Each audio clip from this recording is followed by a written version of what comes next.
Muy bien, estamos en la tercera sesión de hoy día. El tema que nos toca es la expiación limitada o la redención particular. Para comenzar, quisiera que leamos un pasaje de las Escrituras en el Evangelio de Juan capítulo 10, y los versículos 11 a 28. Juan capítulo 10, versículos 11 al 28. No va a ser una exposición tanto de este pasaje, pero voy a hacer referencia a este pasaje y después vamos a ver bastantes pasajes más sobre este tema. Tenemos que poner la base bíblica a este punto de la expiación limitada.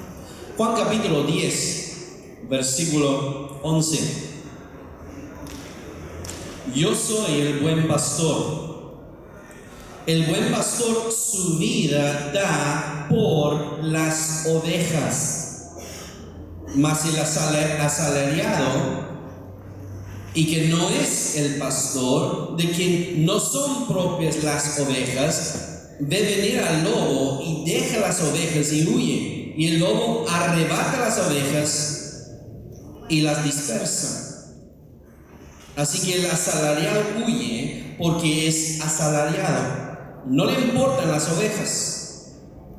Yo soy el buen pastor y conozco mis ovejas, y las mías me conocen. Así como el Padre me conoce y yo conozco al Padre, y pongo mi vida por las ovejas. También tengo otras ovejas que no son de este redil. Aquellas también debo traer, y oirán mi voz, y habrá un rebaño y un pastor. Por eso me ama el Padre, porque yo pongo mi vida para volverla a tomar. Nadie me la quita, sino que yo de mí mismo la pongo. Tengo poder para ponerla y tengo poder para volverla a tomar. Este mandamiento recibí de mi Padre. Volvió a haber disensión entre los judíos por estas palabras. Muchos de ellos decían: demonio tiene y está fuera de sí. ¿Por qué lo es? Decían otros: estas palabras no son de endemoniado. ¿Puede acaso el demonio abrir los ojos de los ciegos? Celebrase en Jerusalén la fiesta de la dedicación. Era invierno y Jesús andaba en el templo por el pórtico de Salomón, y le rodearon los judíos y le dijeron: ¿hasta cuándo nos turbarás el alma? Si tú eres el Cristo, dínoslo abiertamente. Jesús le respondió: os lo he dicho y no creéis. Las obras que yo hago en nombre de mi Padre, ellas dan testimonio de mí. Pero vosotros no creéis, porque no sois de mis ovejas. Como os he dicho, mis ovejas oyen mi voz, y yo las conozco y me siguen, y yo les doy vida eterna, y no perecerán jamás, ni nadie las arrebatará de mi mano. Vamos a orar brevemente para comenzar. Padre amado, gracias por esta oportunidad que tenemos de exponer las Escrituras. Gracias, Padre, por la obra del Espíritu Santo que nos ilumina la palabra. Pedimos, Padre, que nos pueda iluminar para que podamos discernir tu verdad en tus Escrituras sobre esta doctrina de la expiación limitada. Te lo pedimos en el nombre de Jesús. Amén. La expiación limitada. ¿Por quiénes murió Cristo? Y específicamente los pecados de quienes expió Cristo. Cuando hablamos de la expiación limitada, no estamos hablando necesariamente de manera general por quienes murió Cristo, es decir, quienes reciben algún beneficio de la muerte de Cristo, y hay debate en ese punto, sino la pregunta más particular: ¿a quiénes expió Cristo sus pecados? ¿de quiénes expió Cristo sus pecados? Esa es la pregunta que nos toca en esta sesión. Según algunos, según el arminianismo, Cristo murió por absolutamente todos los seres humanos, pese a que la gran mayoría terminará en el infierno habiendo Cristo pagado por sus pecados. Dicen que Cristo brinda a ellos, a todos, la oportunidad de salvarse, mas no asegura la salvación de nadie. Esa es la doctrina de la expiación general, la expiación universal del arminianismo. Cristo murió por todos. Cristo no aseguró la salvación de nadie. Según otros, los que creemos en las doctrinas de la gracia, Cristo murió tan solo, en ese sentido de expiar los pecados, solo por los que Dios el Padre había elegido, predestinado a la salvación. Esta doctrina cree que ni uno solo de los por los cuales Cristo murió se perderá. La muerte de Cristo asegura la salvación de un pueblo escogido en particular. Esta es la doctrina de la expiación limitada o la redención particular. Nota que quizás es desafortunada el título de expiación limitada. La expiación limitada no limita el valor de la sangre de Cristo y su muerte, como algunos han falsamente acusado. Creemos que la sangre de Cristo es de infinito valor, pues es la sangre de Dios. Y creemos que si Dios el Padre hubiese querido, hubiera podido salvar a toda la humanidad si hubiera elegido a todos. No estamos limitando el valor de la muerte de Cristo. Es suficiente para toda la humanidad, pero es eficiente aplicar a un grupo en particular. Cristo vino para salvar a un pueblo. Y por ese pueblo, Cristo murió. ¿Por quiénes murió Cristo según las Escrituras?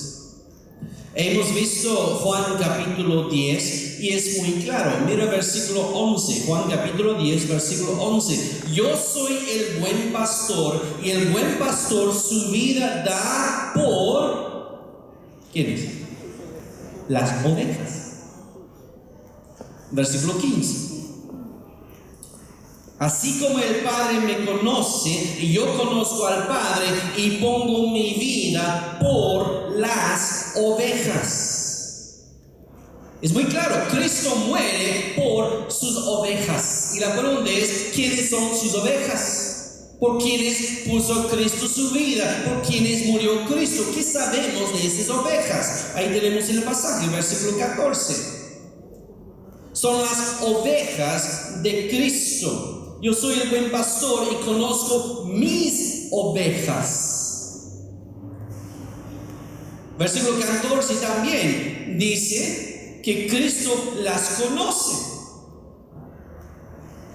Y ellos conocen a Él. Versículo 16.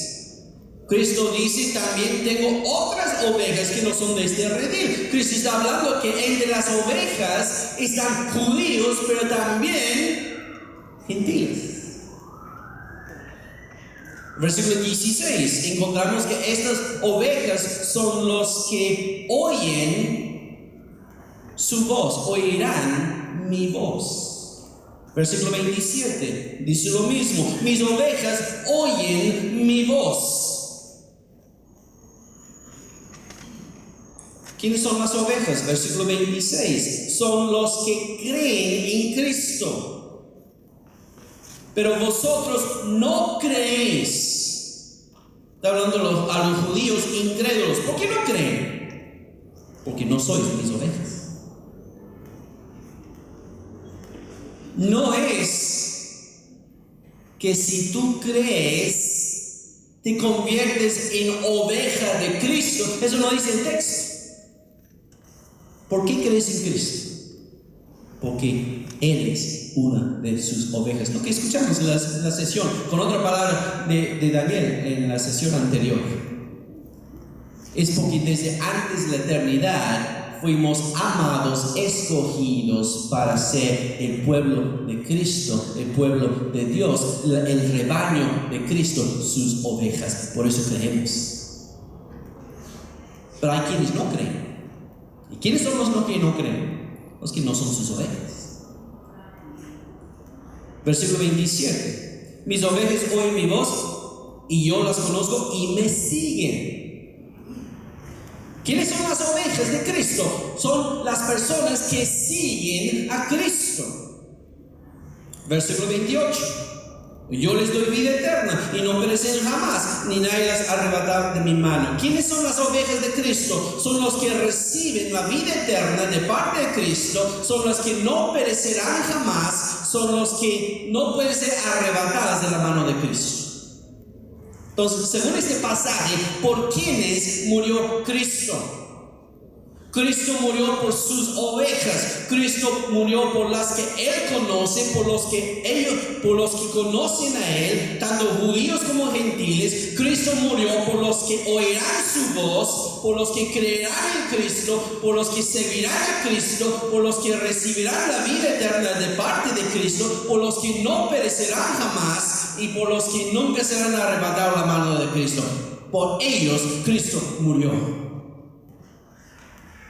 Y según este pasaje, hay quienes no son sus ovejas. Y de manera que los que no son sus ovejas son los que no son conocidos íntimamente por Dios, los que no conocen a Cristo, aunque sean judíos o gentiles, los que no oyen la voz de Cristo, no creen en Cristo, no siguen a Cristo, no reciben la vida eterna, sino que sí perecerán eternamente. Necesariamente en este pasaje tenemos dos grupos de personas: las ovejas de Cristo y los que no lo son. Y Cristo murió por las ovejas. Podemos ir a otros pasajes. ¿Por quiénes murió Cristo? Lucas capítulo 22, versículo 20. Estamos en el tiempo de la última cena y Cristo dice: esta copa es el nuevo pacto en mi sangre. ¿Qué dice?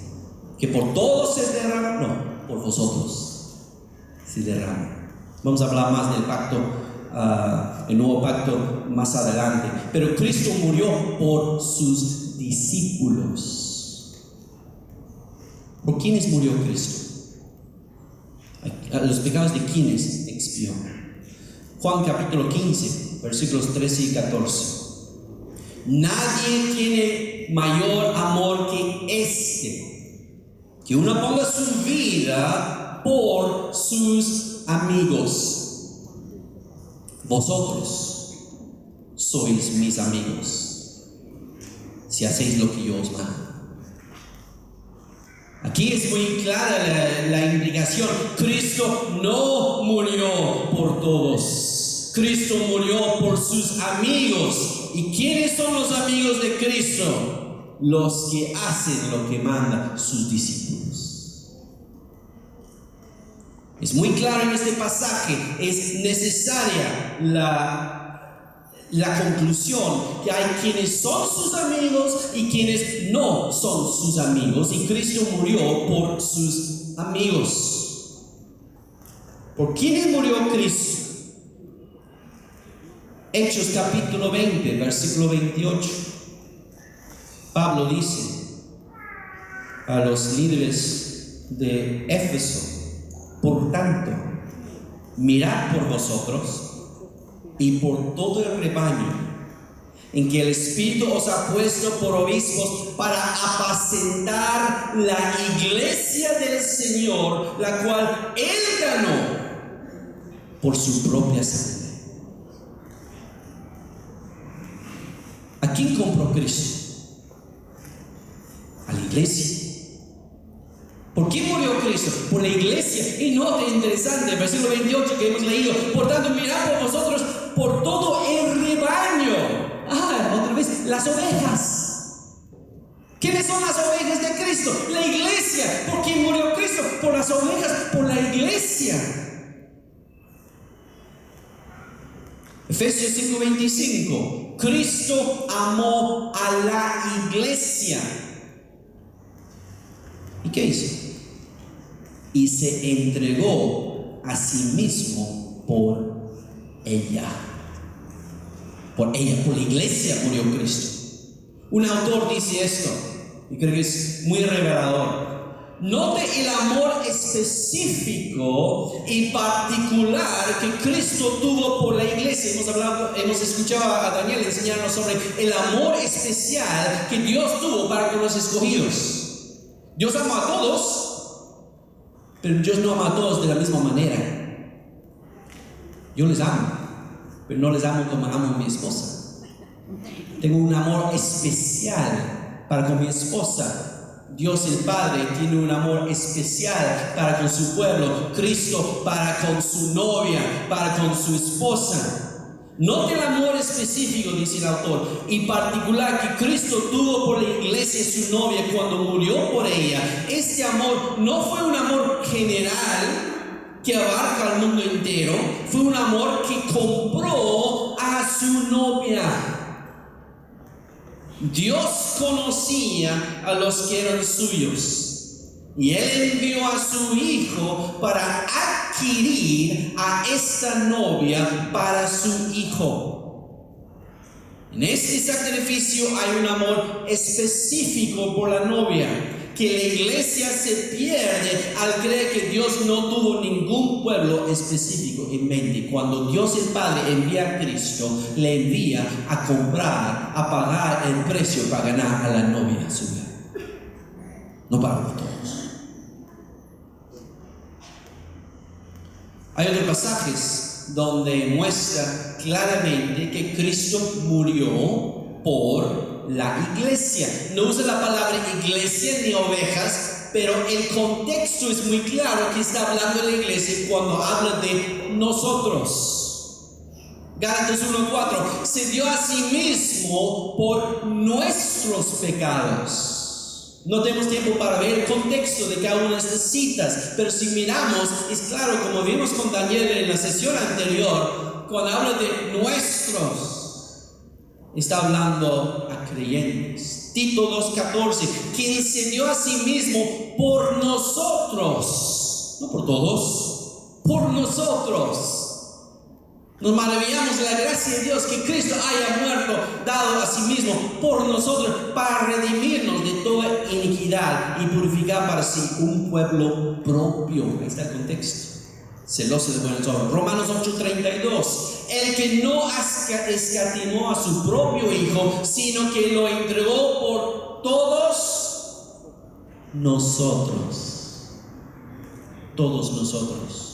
2 Corintios 5:21: al que no conoció pecado, por nosotros lo hizo pecado, para que nosotros fuésemos hechos justicia de Dios en él. Si Cristo murió por todos, entonces todos son hechos justicia de Dios en él. Pero no es verdad. La iglesia es hecha justicia de Dios en él. Cristo muere por la iglesia. Hay otros pasajes donde dice que Cristo llevó el pecado de muchos. Isaías 53:12, no dice todos, de muchos, muchos. Marcos 10:45: vino para dar su vida en rescate por muchos, o por todos. Mateo 26, 28, esta es mi sangre del nuevo pacto que por muchos es derramada.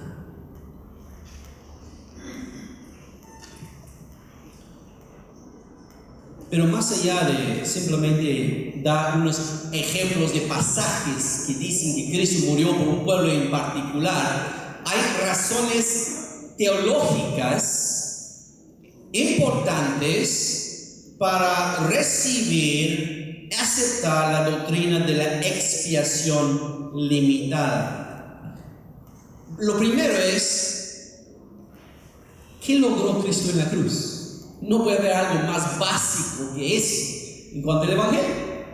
¿Qué logró Cristo en la cruz? Está detrás de la pregunta del alcance para saber por quiénes murió. Nos ayuda muchísimo preguntarnos qué logró Cristo justamente en la cruz. Y si respondemos correctamente a esta pregunta, ¿qué logró Cristo? Ya tenemos la respuesta. ¿Por quiénes murió Cristo? ¿Qué logró Jesús en la cruz? Jesús logró la salvación de un pueblo en la cruz. ¿O solo puso a todo su ser humano en una posición salvable? ¿Rescató a un pueblo en la cruz? ¿O solo hizo que todos fueran rescatables? ¿Libró a un pueblo en la cruz o hizo a todos liberables? ¿Redimió a un pueblo o solo hizo que toda la humanidad fuese redimible? ¿Santificó a un pueblo o solo hizo a toda la humanidad santificable? ¿Llevó el pecado de un pueblo o solo Cristo hizo el pecado de toda la humanidad llevable? ¿Propició la ira de Dios Cristo en la cruz para un pueblo o solo hizo propiciable la ira de Dios contra todos? ¿Reconcilió a un pueblo con su Padre o solo hizo a toda la humanidad reconciliable? ¿Quitó Cristo el pecado de en medio de su pueblo o solo hizo posible que se quitara más adelante de en medio el pecado? Es decir, lo que Cristo hizo en la cruz, ¿sus logros son reales o tan solo potenciales? ¿Logró algo realmente en la cruz o no? ¿Qué vino a hacer Cristo en la cruz? Dice la Biblia que Cristo vino para salvar. Lucas 19:10, porque el Hijo del Hombre vino a buscar y a salvar lo que se había perdido.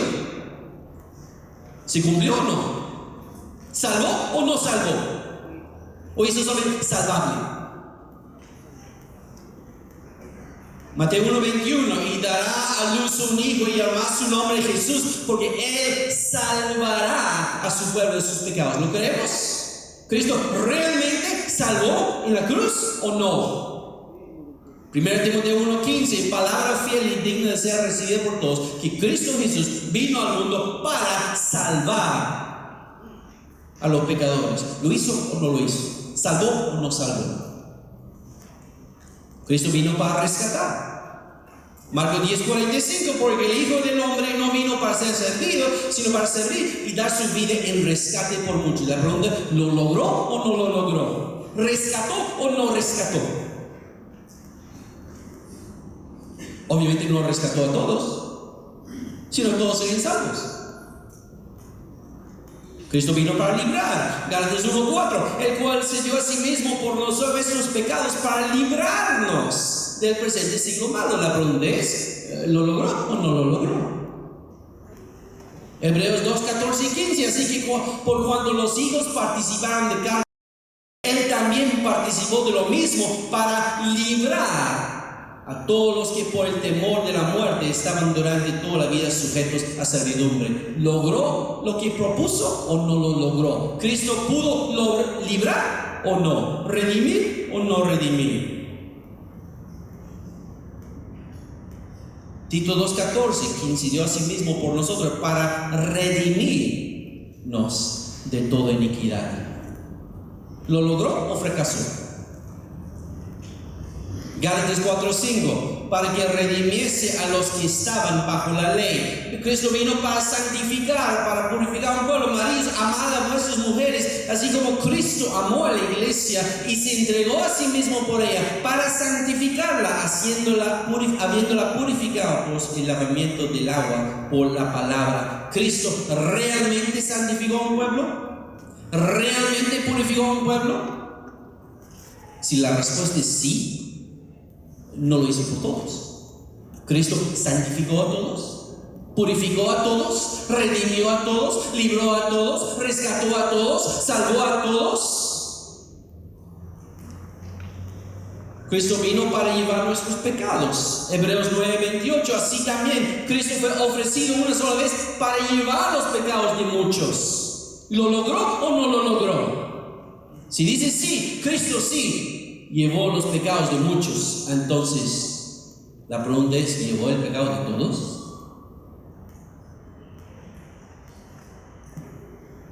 Cristo vino para propiciar la ira de Dios y expiar los pecados.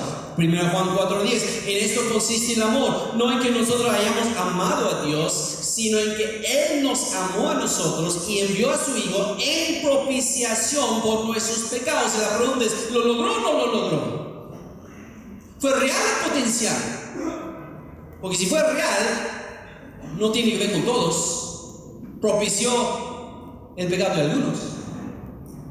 Romanos 3:25, a quien puso como propiciación por medio de la fe en su sangre. Hebreos 2:17, por lo cual debía ser en todo semejante a sus hermanos, para venir a ser misericordioso y fiel sacerdote en lo que a Dios se refiere, para expiar los pecados del pueblo. Cristo expió, no solo hizo expiable los pecados, si realmente expió los pecados de un pueblo, entonces serán salvos. Por lo tanto, no lo hizo por todos. Cristo vino para quitar en medio el pecado. Hebreos 9:26. De otra manera, le hubiera sido necesario padecer muchas veces desde el tiempo del principio del mundo, pero ahora, en la consumación de los siglos, se presentó una vez para siempre por el sacrificio de sí mismo, para quitar de en medio el pecado. ¿Lo logró? No lo logró. ¿Quitó de en medio el pecado? ¿De quiénes? Estos pasajes hablan de lo que Cristo vino para hacer. Hay otros pasajes en tiempo pasado que dicen lo que Cristo logró, lo que Cristo hizo. Cristo ya nos salvó. 2 Timoteo 1:9, quien nos salvó y llamó con llamamiento santo, no conforme a nuestras obras, sino conforme al propósito suyo y la gracia que nos fue dada en Cristo Jesús antes de los tiempos de los siglos. Quien nos salvó. Tito 3:5, nos salvó, no por obras de justicia que nosotros hubiéramos hecho, sino por su misericordia. 1 Pedro 1:18-19 dice que nos rescató, tiempo pasado, nos rescató. ¿Cristo rescató a todo ser humano de la historia? No. Existe el infierno, ¿verdad? Creemos que hay personas que lamentablemente irán al infierno. Entonces, ¿Cristo los rescató? No, sabiendo que fuisteis rescatados de vuestra vana manera de vivir. Sigue diciendo, con la sangre preciosa de Cristo. Con la sangre de Cristo en la cruz, Cristo nos rescató. Por lo tanto, no murió por todos, sino todos serían rescatados. Nos libró. Colosenses 1:13, el cual nos ha librado de la potestad de las tinieblas y trasladado al reino amado de su Hijo. Nos redimió. Cristo nos redimió de la maldición de la ley.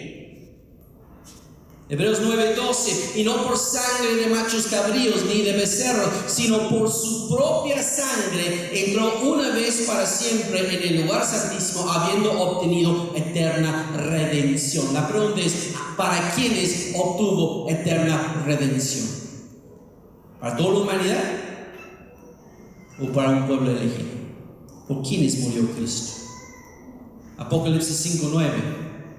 Y cantaban un nuevo cántico diciendo: digno eres de tomar el libro y de abrir sus sellos, porque tú fuiste inmolado y con tu sangre nos has redimido para Dios de todo linaje y lengua y pueblo y nación. ¿A quién redimió Cristo? ¿A todos? Dice ese versículo que Cristo obtuvo redención. La pregunta es, ¿para quiénes? ¿Para todos? No, para los que creen en Él. La Biblia dice que nos santificó. Hebreos 1:3, el cual, siendo el resplandor de su gloria y la imagen misma de su sustancia, y quien sustenta todas las cosas con la palabra de su poder, habiendo efectuado la purificación de nuestros pecados por medio de sí mismo, se sentó a la diestra de la majestad en las alturas.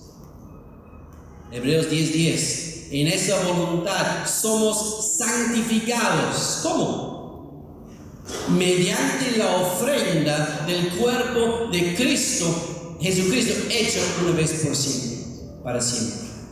¿Quiénes son los santificados?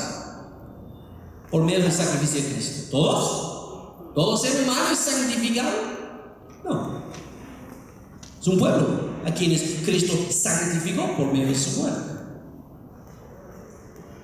¿Los pecados de quiénes llevó Cristo? 1 Pedro 2:24, quien llevó él mismo nuestros pecados en su cuerpo sobre el madero, para que nosotros, estando muertos de los pecados, vivamos a la justicia, por cuya herida fuiste sanados. ¿Cristo llevó los pecados de quiénes? ¿De todos? Entonces no puede haber infierno. Yo sería injusto. Si Cristo llevó el pecado, me presento delante de Dios, no me puede juzgar porque mi pecado fue llevado. Fue puesto en Cristo. Cristo pagó por ese pecado. ¿Y cómo Dios puede ser tan injusto como para juzgar mi pecado si Cristo llevó mi pecado? Por lo tanto, Cristo no llevó el pecado de todos. Por eso existe el infierno. Porque Cristo no llevó de algunos.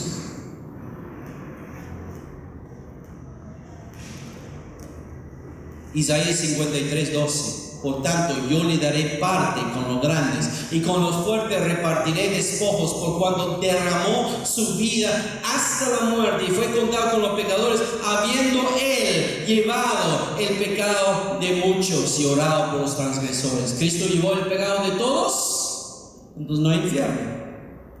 ¿Cristo llevó el pecado de muchos? ¿Cristo realmente propició la ira de Dios o no? Y Él es la propiciación por nuestros pecados. Nos reconcilió. Porque si siendo enemigos, Romanos 5:10, fuimos reconciliados con Dios por la muerte de su Hijo. Es decir, cuando Cristo muere, consigue la reconciliación de pecadores con Dios. La pregunta es, ¿todo ser humano ha sido reconciliado con Dios? La respuesta clara de la Escritura es que no. No todo ser humano es reconciliado con Dios. Su pueblo sí. Por lo tanto, ¿por quiénes murió Cristo? ¿A quiénes reconcilió Cristo en la cruz? A su pueblo. Cristo fue un sacrificio por los pecados. Nuestra Pascua, que es Cristo, ya fue sacrificada por nosotros. Cristo es la Pascua de todo el mundo. Cristo fue sacrificado por todo el mundo, por nosotros. Y andad en amor, dice Pablo en Efesios 5:2, como también Cristo nos amó y se entregó a sí mismo por nosotros. ofrenda y sacrificio a Dios, sino lo fragante. Cuando Cristo pone su vida en sacrificio, Dios acepta el sacrificio en lugar del pecador. Y a menos que nosotros seamos universalistas creyendo que todo ser humano será salvo, tenemos que entender que el sacrificio vicario fue en lugar de un pueblo particular que será salvo. Hebreos 10:12. Pero Cristo, habiendo ofrecido una vez para siempre un solo sacrificio por los pecados, se ha sentado a la diestra de Dios. ¿Los pecados de quiénes? De su pueblo. Sus logros de Cristo en la cruz no fueron potenciales, sino reales. La Biblia dice que Cristo real y decisivamente nos salvó, nos rescató, nos libró, nos redimió, nos santificó, nos purificó, llevó nuestros pecados, propició la ira de Dios, expió nuestros pecados, nos reconcilió con Dios, quitó de medio el pecado y fue un sacrificio por los pecados. Si yo niego que Cristo realmente logró esto, estoy muy cerca de negar el Evangelio, ¿no? Y si Cristo realmente logró todo eso, la única conclusión que podemos sacar es que no lo logró por toda la humanidad. No todos son los beneficiarios de la muerte de Cristo de esa manera.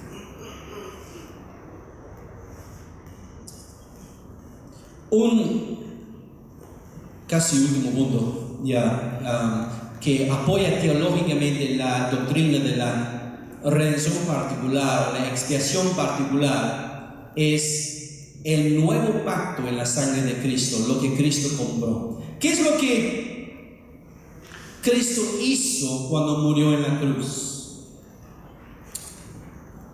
Mateo 26:28. Escuche lo que dice. Porque esto es mi sangre del nuevo pacto, que por muchos es derramada para remisión de los pecados. ¿Qué está diciendo? Tenemos el antiguo pacto con Moisés. El problema con el antiguo pacto es el corazón del ser humano, totalmente depravado. La ley manda qué hacer. La ley es perfecta, la ley es justa, pero no da el poder para hacerlo. Así que Dios promete desde el Antiguo Testamento un nuevo y superior pacto con su pueblo.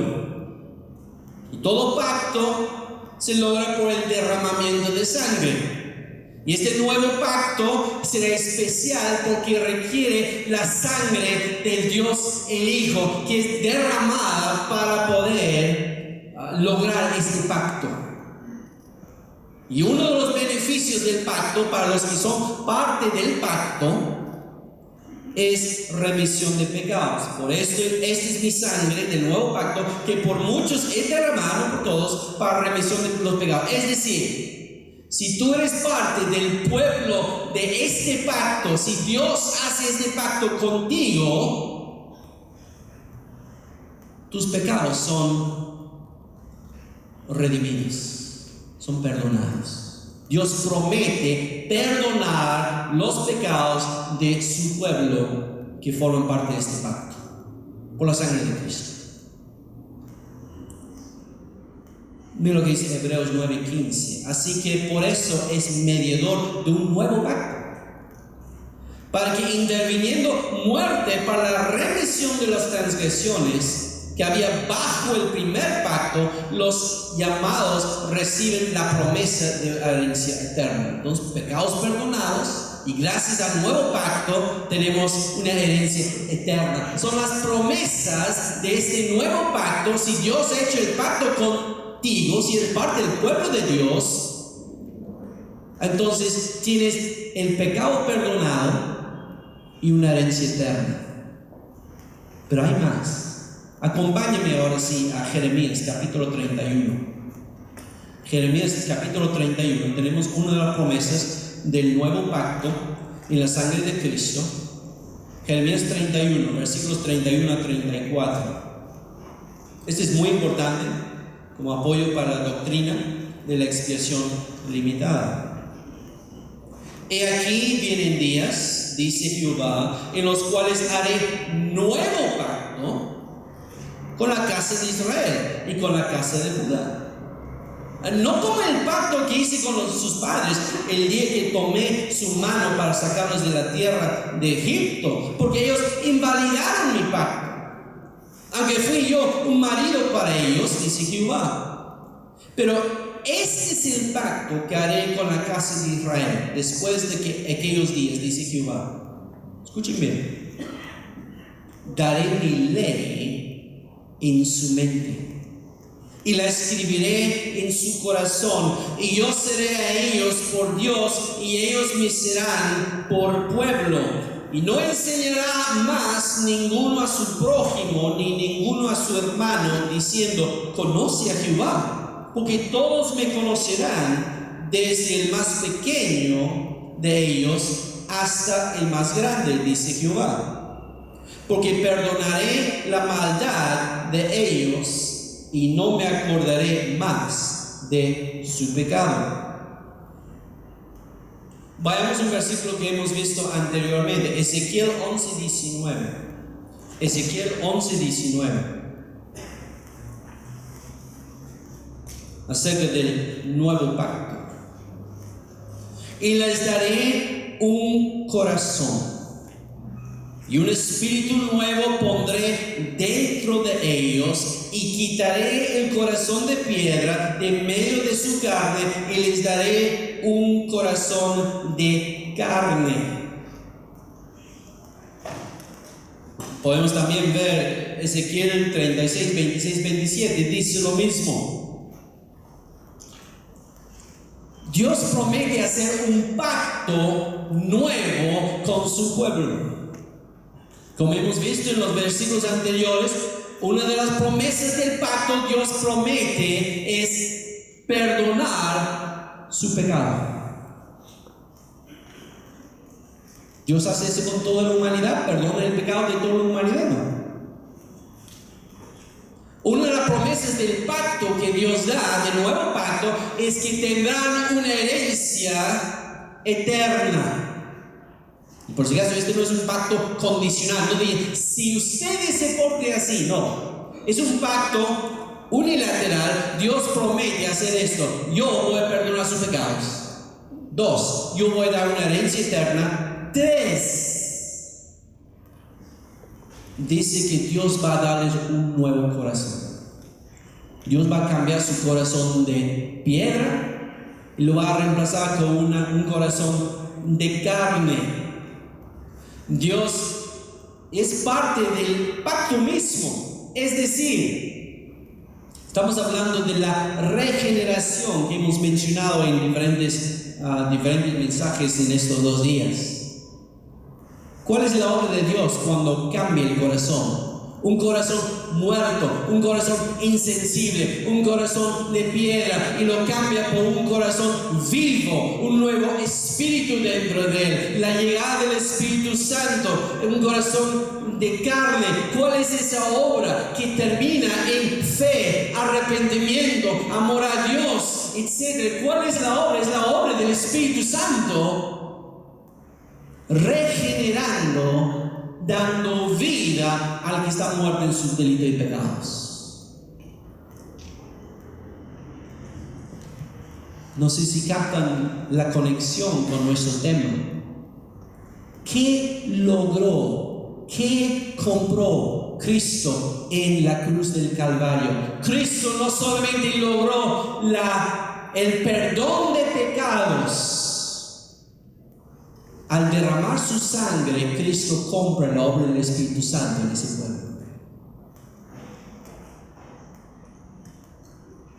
¿Cómo sabemos por quiénes murió Cristo?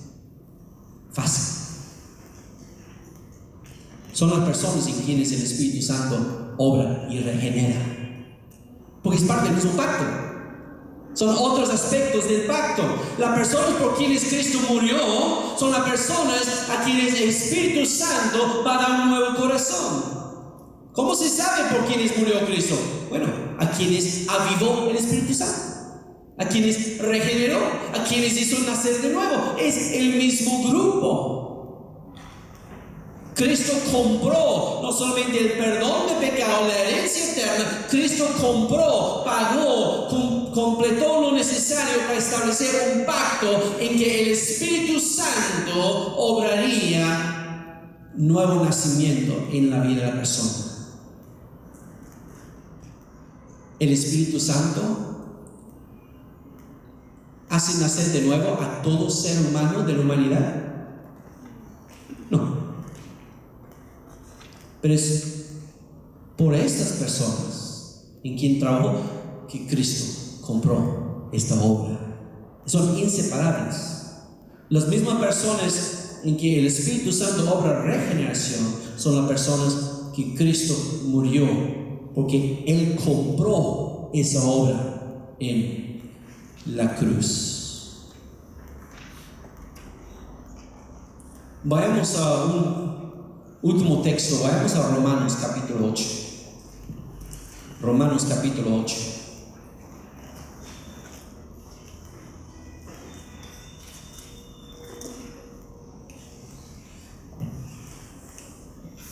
Tenemos el versículo 29. Porque a los que antes conoció, al pueblo que Dios antes conoció, también significó amor. Ese conocimiento íntimo que un hombre tiene con su esposa, la misma palabra, epignosis. Los que antes conoció también los predestinó para que fuesen hechos conformes a la imagen de su Hijo, para que Él sea el primogénito entre muchos hermanos. Y a los que predestinó, esos también llamó. Y a los que llamó, a estos también justificó, y a los que justificó, a estos también glorificó. Vemos una cadena de oro de salvación inquebrantable. El Padre en la eternidad, conociendo el futuro, decide amar a un grupo de personas dentro de toda la población mundial. No porque hay algo en ellos, sino Dios pone su amor en estas personas. Pero como nos enseñó Daniel, esa predestinación, esa elección no salva a nadie. Está preparando para la salvación. Si Dios lo va a salvar, tiene que poner su fe en Cristo. ¿Y cómo logra eso? Tenemos el versículo 30. A los que predestinó, a estos también llamó. Todos los que el Padre en la eternidad ha elegido, predestinado para una herencia eterna, Dios el Padre tiene que lograr llamarlos. Y no es un llamado general del Evangelio y no responden, sino significa que todos los que Dios predestina los llama y responden. ¿Por qué? Porque dice el versículo 30, y a los que llamó, eso también justificó. Todo ser humano del planeta ha sido justificado por Cristo. ¿Por la fe? No. ¿Quiénes son los justificados? Los llamados. ¿Quiénes son los llamados? Los predestinados. Entonces estamos hablando de un llamado eficaz, no quiero tomar de otra sesión, pero poderosa, en que cuando el Evangelio viene con poder. ¿Y cómo viene con poder? Con resurrección a vida, con regeneración, con nuevo nacimiento. Entonces, igual que los tesalonicenses, de pronto Pablo sabe que son elegidos porque ha visto el cambio en sus vidas. Y a los que justificó, esto también glorificó.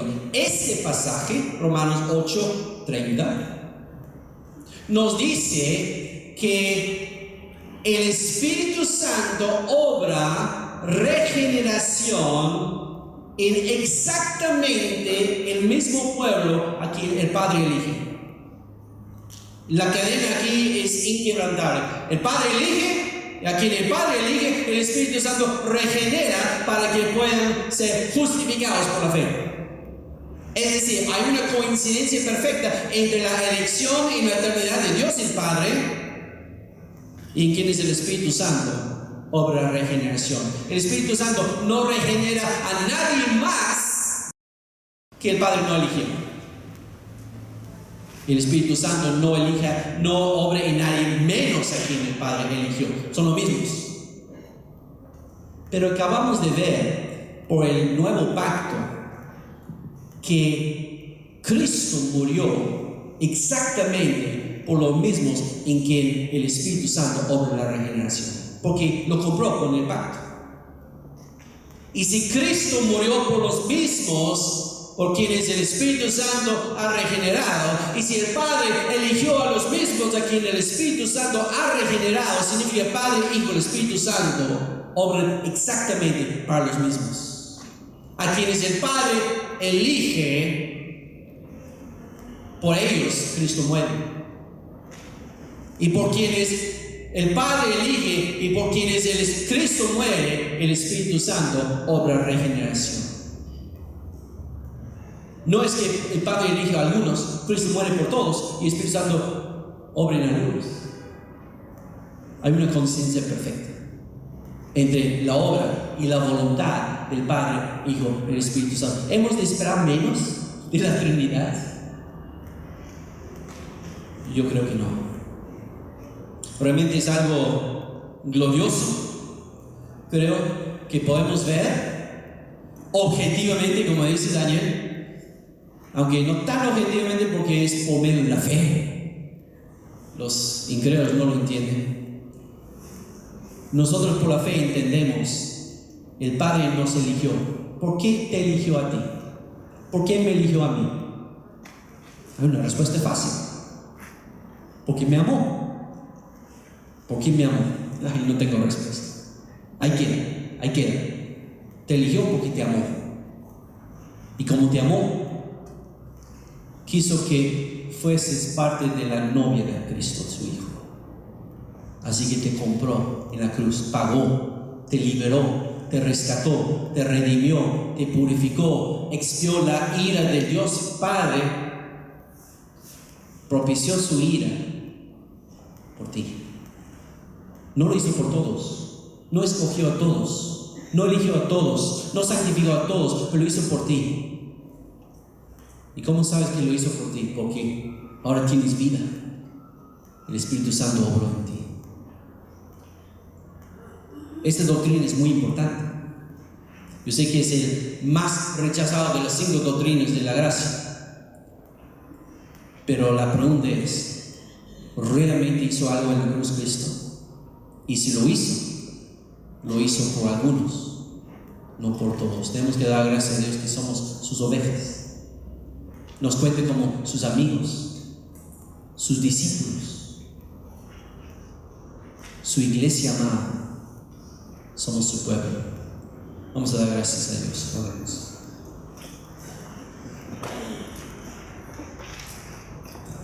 Padre amado, gracias por las grandes verdades que hemos visto en esta mañana. Gracias por la tremenda enseñanza que desde la eternidad nos has elegido porque pusiste tu amor en nosotros.